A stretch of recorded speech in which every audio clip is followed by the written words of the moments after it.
Quand on dit que les petites bêtes ne mangent pas les grosses, il faut quand même reconnaître que certaines n'y arrivent pas trop mal. Prenez le Qatar. Ce tout petit pays est au cœur de l'actualité en ce moment. Et pourquoi ? Parce qu'il pourrait être le seul médiateur possible entre le Hamas et Israël sur la question des otages. Alors comment ce tout petit territoire désertique de 11 500 km², pour vous donner une idée, c'est même plus petit que la superficie du Nord-Pas-de-Calais, a-t-il réussi à s'imposer autant sur la scène internationale ? C'est une longue histoire qu'il faut connaître et que je vais vous raconter. Situé au sud du golfe arabo-persique, coincé entre l'Arabie Saoudite et les Émirats Arabes Unis, le Qatar a vu s'affronter au cours du XVIIe siècle les intérêts des puissances coloniales européennes, soucieuses de contrôler un point stratégique du commerce international, et ceux des grands empires perses et ottomans, désireux d'étendre leur influence sur la péninsule arabique. Sous la domination des Ottomans, le territoire qatarien, l'Académie française a dit que c'était qatarien et non qatari pour votre information, je viens de l'apprendre également. Qatari c'est un dérivé du mot anglais et comme ils nous ont fumé au rugby cette année, les Anglais, eh bien on dira qatarien. Bref, le territoire qatarien est d'abord formé d'une constellation de tribus qui se consacrent principalement à l'élevage, à la pêche et à la culture de perles et qui se disputent de fait le contrôle des villes portuaires. Ces rivalités entre tribus vont contraindre les puissances étrangères à intervenir régulièrement.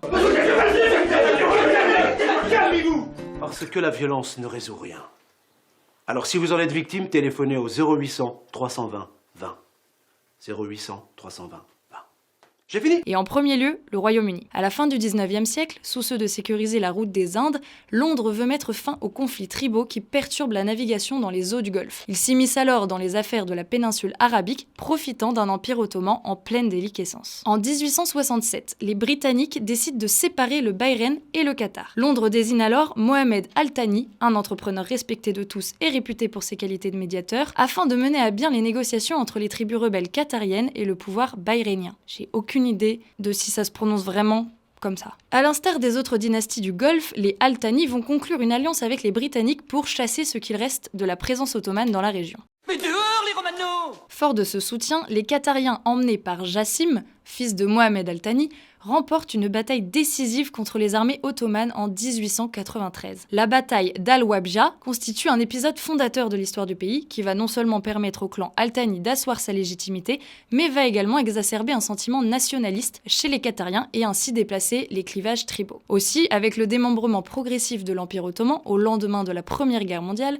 les Britanniques, qui confortent leur domination sur le Golfe, vont officiellement reconnaître l'autorité de Jassim bin Mohamed Al Thani et l'adouber au titre d'émir du Qatar. L'émirat passe alors sous protectorat britannique, un statut qui lui permet de se développer à l'abri des menaces extérieures, notamment celle des Saouds d'Arabie, qui ambitionnent de conquérir l'ensemble de la péninsule. Le temps passe et la fin de la Seconde Guerre mondiale marque le début du désengagement progressif des Britanniques dans la région. Avec la décolonisation du continent asiatique, Londres perd tout intérêt à contrôler la route des Indes. Le Qatar acquiert alors sa pleine indépendance en 1971.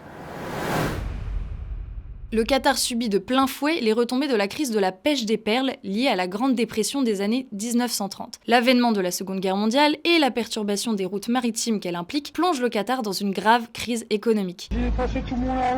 Cette situation va contraindre une large partie de sa population à quitter la côte occidentale pour rejoindre le littoral est autour de la baie de Doha, l'actuelle capitale. En cette période de récession, le Qatar ne doit son salut qu'à la découverte d'une ressource qui va changer à tout jamais son destin, le pétrole. Les premiers gisements sont explorés en 1939, mais le conflit qui déchire alors l'Europe retarde l'exploitation de l'or noir. Les premières opérations d'exploitation ne débuteront qu'en 1949. Comme vous vous en doutez, les premières exportations pétrolières ont permis à l'émirat de bénéficier d'une augmentation considérable de ses revenus et à la dynastie régnante de renforcer sa mainmise sur le pouvoir et d'étaler le faste de sa cour. Le Golden Palace de Doha est situé à Doha, au Qatar, dans le quartier de West Bay Lagoon.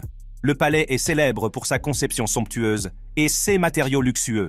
L'ensemble du palais est recouvert d'or et de marbre blanc, créant un spectacle impressionnant, dont la valeur est estimée à plus d'1 milliard de dollars. Hyper bling bling les Qatariens, vous allez voir, mais on va en reparler. Le pétrole c'est bien, sauf que le Qatar est aussi riche de gaz naturel. Ses réserves sous-marines situées dans les eaux du golfe Persique, qu'il partage avec l'Iran voisin, sont un véritable jackpot. Ce champ gazier baptisé Northfield ou North Dome a été découvert en 1971 et couvre une superficie de 6000 km². Résultat, l'émirat dispose des deuxièmes réserves mondiales de gaz dont l'exploitation pourrait durer plus de 100 ans. Aujourd'hui, le Qatar est le premier premier producteur au monde de gaz naturel, avec 77 millions de tonnes par an. Grâce à cette manne providentielle, le Qatar a fait le pari du gaz naturel liquéfié, le GNL. Avec sa flotte de méthaniers, l'une des plus importantes au monde, il exporte son gaz partout sur la planète, notamment en Chine, en Inde ou au Japon. Il est aujourd'hui devenu le premier exportateur mondial de GNL. Autant vous dire qu'il brasse pas trop mal. Pour vous donner une idée, le PIB par habitant est de 90 000 $ pour une population de 2,6 millions d'habitants.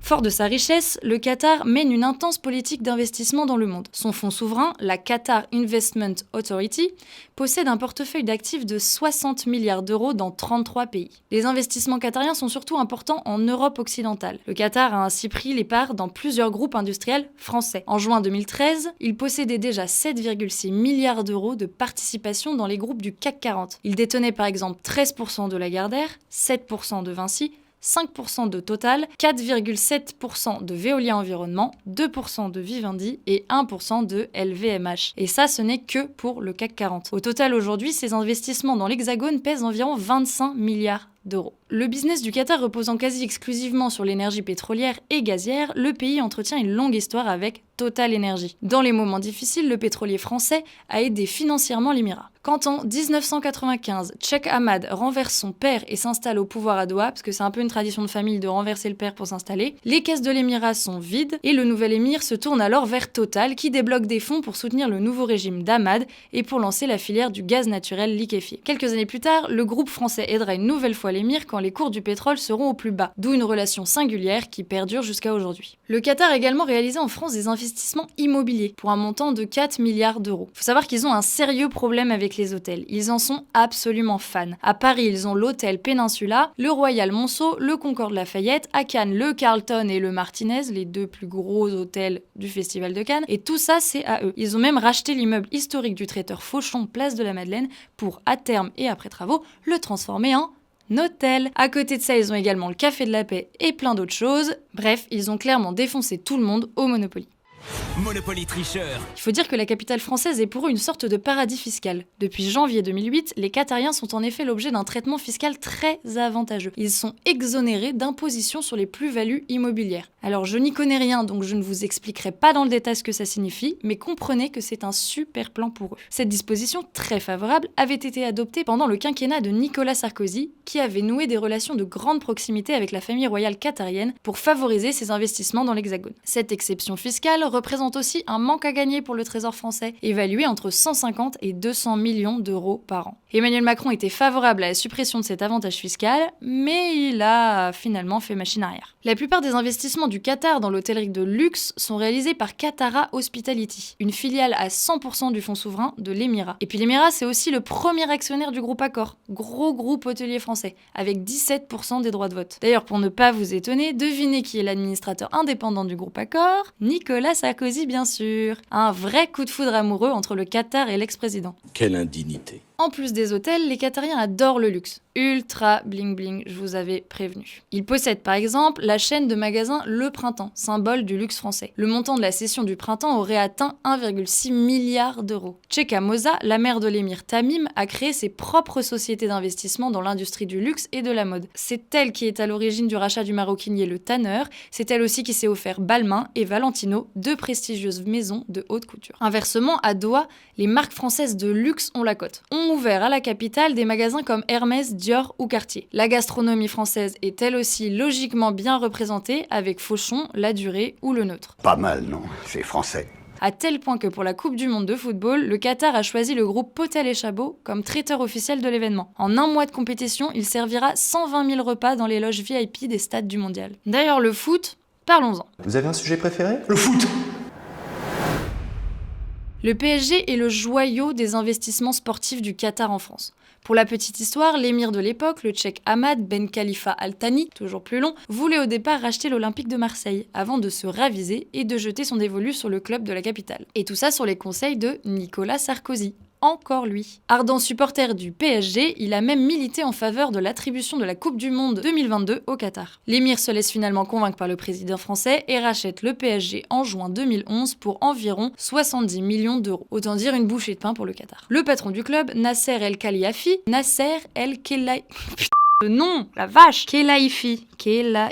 Le patron du club, Nasser El Khelaifi, très proche de l'émir, a carte blanche et surtout un budget quasiment illimité pour recruter des stars comme Zlatan Ibrahimovic, Neymar, Lionel Messi ou Kylian Mbappé. Mais le véritable boss, c'est l'émir Tamim. Fan de foot, il a également instauré une journée nationale du sport dans son pays pour inciter ses sujets, notamment les jeunes, à pratiquer une activité physique. L'organisation de la Coupe du Monde de football est le symbole du pouvoir d'influence du Qatar, le fameux soft power. Le ballon rond et le sport en général sont un vecteur de puissance de l'émirat hors de ses frontières. Pour réussir l'événement sportif le plus médiatique au monde avec les Jeux Olympiques, le Qatar a donc dépensé sans compter. Il aura déboursé environ 200 milliards de dollars et importé 1 million de travailleurs asiatiques pour construire les 8 stades où se joueront les matchs de son mondial. Les conditions de travail de cette main-d'œuvre bon marché, corvéable à merci, ont été largement dénoncées par les ONG internationales. Le chiffre de 6500 morts a été relayé par The Guardian, mais le secrétaire général du comité d'organisation du mondial, un Qatarien donc, a plutôt parlé de 400 à 500 personnes. Bon, l'écart entre les chiffres des organisateurs ou ceux de la police, c'est pas vraiment le plus important quand on parle de morts, on est d'accord. Donc l'idée, c'est qu'en termes de publicité pour le pays, c'était pas dingo. Après, les autorités qatariennes ont répondu à ces critiques en instaurant un salaire minimum mensuel de 250 $, le luxe, le paiement non plus en liquide mais en virement bancaire, très pro, et en créant une instance pour recevoir les plaintes des travailleurs, du moins de ceux qui sont encore en vie. Et puis de notre côté, on a fait les malins à parler de boycott de la Coupe du Monde, mais on n'a pas été mieux. Anne Hidalgo, toujours dans les bons coups, a certes refusé d'installer des écrans géants ou d'ouvrir une fan zone à Paris, ville dont elle est maire, mais derrière, elle n'hésite pas à s'afficher régulièrement au Parc des Princes et à supporter le PSG, équipe, rappelons-le, financée par le Qatar. Et désolé, mais il y a vraiment trop de trucs à dire à ce sujet. On oublie peut-être trop souvent que pour faire un bon boycott, faudrait peut-être que les chaînes de diffusion ne soient pas qatariennes. Or, Bein Sport, que les amateurs de sport connaissent bien, s'appelait avant Al Jazeera Sport, une entreprise créée par l'émir du Qatar en 2013. Et Bein Sport est aux mains de qui? Pas de Nicolas Sarkozy cette fois-ci, mais de Nasser El Khelaifi. J'arrive pas. De Nasser El Khelaifi. Khelaifi. Le président du PSG. Voilà. Rien à dire de plus. Bref, le Qatar, c'est un mini-désert coincé entre deux plus gros déserts qui, grâce au pétrole et au gaz, a réussi à nous démunir d'une bonne partie de nos fleurons français. Mais si c'était que ça encore, j'ai envie de dire, c'est le jeu de la mondialisation auquel on perd allègrement. C'est la piquette, Jack. Tu sais pas jouer, Jack. T'es mauvais. Sauf que le Qatar, ce n'est pas qu'un fonds d'investissement, c'est un pays où la religion musulmane est appliquée à la lettre et où le discours anti-Occident est très virulent, les deux étant potentiellement liés. L'article 1er de la nouvelle constitution, qui fut modifié en 2003 et adopté par référendum, définit la charia, autrement dit la loi islamique, comme la principale source de législation de l'émirat. Aussi, toute pratique de l'islam, autre que le wahhabisme, doctrine rigoriste du sunnisme, y est strictement interdite, tandis que la conversion à une autre religion est passible de la peine capitale. Si ces législations semblent d'un autre temps, le Qatar affiche tout de même plus de souplesse que l'Arabie Saoudite en matière de mœurs. Ainsi, la consommation d'alcool est strictement interdite pour les musulmans, qui forment 80% de la population quand même, mais reste autorisée dans certains établissements fréquentés par des expatriés occidentaux, dans des hôtels pour la plupart, sous réserve de l'obtention d'une licence auprès des autorités. Sorte de permis de boire. Coucou les musulmans, moi je mange la glace. Par ailleurs, contrairement aux voisins saoudiens, les ressortissants étrangers non musulmans ne sont pas soumis au code vestimentaire en vigueur dans l'islam. Toutefois, précisent certains articles de presse, la tolérance en matière de mœurs atteint ses limites lorsque des comportements jugés entre gros guillemets indécents se produisent dans l'espace public. Le mot indécent, c'est comme dans l'intérêt de l'enfant. C'est une notion hyper floue. On en fait un peu ce qu'on veut. C'est Jean-Michel à peu près. Pour mesurer le degré de conservatisme de la société qatarienne, il faut se pencher sur le cas du prédicateur Youssef Al-Qaradawi, une personnalité incontournable qui exerce une très grande influence sur la société qatarienne et sur le monde musulman en général. D'origine égyptienne, cet ouléma a été chassé du Caire en raison de son appartenance à la confrérie des frères musulmans. Il a finalement trouvé refuge dans l'émirat qui lui a accordé la nationalité qatarienne. L'émir de l'époque vouait une véritable fascination pour leur structure et pour leur idéologie au point d'accorder aux frères musulmans d'importants pouvoirs de décision au sein de la sphère culturelle et religieuse du pays. Ainsi, sous Ahmad, les frères musulmans ont participé à la restructuration du ministère de l'Éducation et de la Culture et restent proches du palais comme en témoigne la forte influence qui exerce Qaradawi. Revenons à ce personnage. Enseignant à l'université de Doha, le Tchèque Qaradawi anime quotidiennement sur Al Jazeera, aux grandes heures d'écoute, une émission religieuse intitulée La charia et la vie.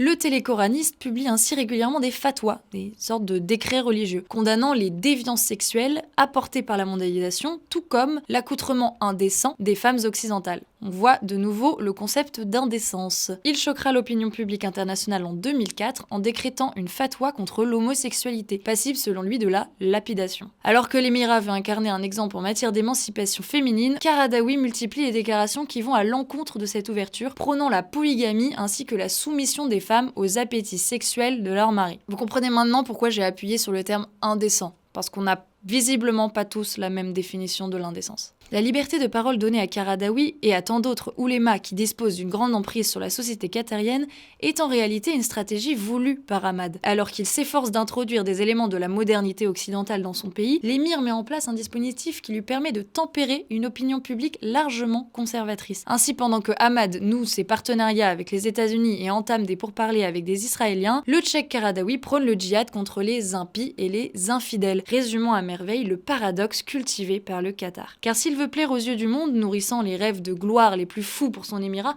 Ahmad doit s'assurer du soutien de la population. Pour faire oublier aux Qatariens l'alliance stratégique qui le lie au grand Satan, l'émirat s'impose comme une terre d'accueil pour les leaders islamistes indésirables dans leur propre pays. Ainsi, Khaled Meshal, un des principaux dirigeants du Hamas, Abbasi Madani, le cofondateur du FIS algérien, ou encore des rebelles tchétchènes pour lesquels le Qatar a servi de base arrière, vivent tous en exil à Doha. Une sorte de Rotary Club des terroristes finalement. Le Rotary est un réseau international de professionnels qui donnent un sens à leur vie en prônant l'amitié, l'éthique et le service à autrui. Attardons-nous pour finir sur le média Al Jazeera, plus connu en France sous le nom d'Agi+.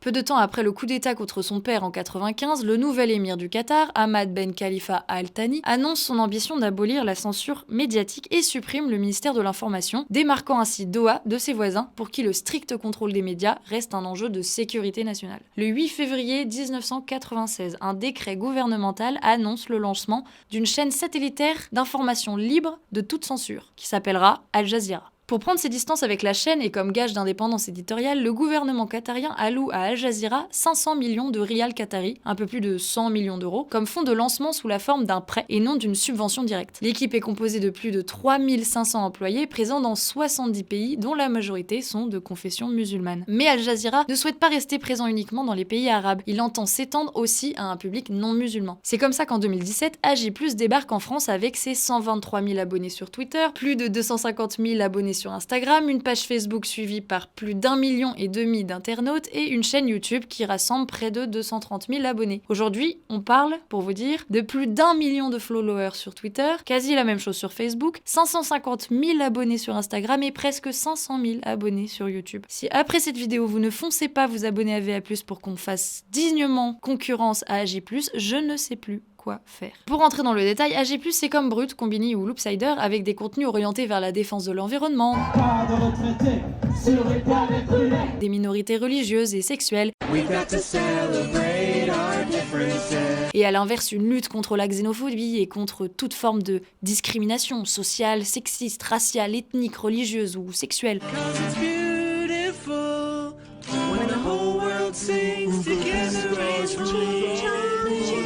Bref, un média de gauche complètement woke comme on en connaît beaucoup malheureusement, mais avec en plus la propagande islamique, la mainmise d'une monarchie ultra rétrograde et énormément de moyens. En 2020, la revue des médias a publié une analyse lexicométrique de l'intégralité des tweets du compte Agi+, depuis sa création en 2017 en France. Il en ressort 4 grandes classes lexicales. La première est liée au champ lexical de l'antiracisme à 34,8%. La seconde fait référence au conflit armé dans le monde arabo-musulman à 24,3%, avec la présence de termes comme armée, guerre, associés à des pays en général, l'Arabie Saoudite, la Syrie, le Yémen, l'Afghanistan, le Pakistan. La troisième concerne le traitement de sujets divers, dominé cependant par les questions écologiques et environnementales à 21,5%. Et enfin la dernière renvoie à la thématique de la violence policière à 19,4%. Pour tous ces sujets, Agi+ assume un parti pris que l'on retrouve dans une présentation souvent très manichéenne. Qui c'est qui est très gentil? Immigrants, musulmans, noirs, etc. Qui c'est qui est très méchants. La police, l'État, la loi, le gouvernement, les blancs évidemment. Voilà, vous imaginez le truc. Donc on trouve sur EG+, des vidéos très woke, qui se posent toujours de vraies questions, comme le yoga est-il colonisé, ou encore juste le féminisme blanc, et des vidéos de propagande frériste, reconnaissables au fait qu'elles s'attardent surtout sur deux sujets caractéristiques de leur pensée. 1. La place du conflit israélo-palestinien, et 2. La critique récurrente des gouvernements occidentaux. La place prépondérante donnée au conflit israélo-palestinien au sein de la chaîne Al Jazeera survient en particulier à partir de 2003, à la suite de la nomination de Wada Kanfar au poste de directeur général. D'origine palestinienne et proche des frères musulmans, celui-ci augmente sensiblement le nombre de correspondants à Jérusalem et développe le nombre d'émissions consacrées à la vie quotidienne des Palestiniens à Gaza. Donc le Qatar, sous ses airs bling-bling amoureux du luxe français, cherche en fait à asseoir son influence dans le monde en opposition avec tout ce qui fait la civilisation occidentale. Nous par exemple, on aimerait bien être bling-bling, mais on n'a pas de pétrole, et on défend corps et âme notre civilisation, ce qui est 10 fois moins rentable. Les calculs sont pas bons, Kevin. Pour approfondir la question de la propagande d'AG+, et surtout l'énorme paradoxe entre son progressisme affiché et ses positions anti-Occident, je vous propose de regarder l'une de nos anciennes vidéos qui résume très bien le scandale de ce média, qui à l'heure de la guerre israélo-palestinienne mériterait bien une mise à jour. Parce que je me demande quand même pourquoi AG+, n'est toujours pas interdit en France comme l'a pourtant été très rapidement RT France, la version française du média russe Russia Today, lors du déclenchement de la guerre en Ukraine. Voilà, je pose juste la question. Mais je pose la question, j'ouvre le débat. Sinon, avant de vous quitter, je dirais simplement de vous abonner à VA+, le seul média avec un plus qui défend vraiment la France.